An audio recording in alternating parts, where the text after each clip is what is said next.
වලට නේද? අද ඔන්න චුට්ටක් විනීත වෙලා ගමන රසක් ගමන් කරන්න පුළුවන්. ඊළඟට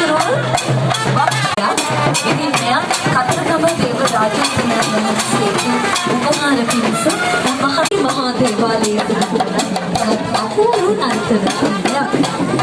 ඒ බක්කිකාවාදී ඒ වගේම කොහොඹ කලය දෙකම එදා කතරගම පුරවරයේ නුහුණු පුරවරයේ විසු ජනප්‍රවාදයට අනුව වල්ලි මාතාව විසින් ප්‍රගුණ කරපු නර්තනාංග දෙකක් තමයි මේ බක්කිකාවාදී සහ කොහොඹ කලය නර්තනාංග දෙක කියන්නේ.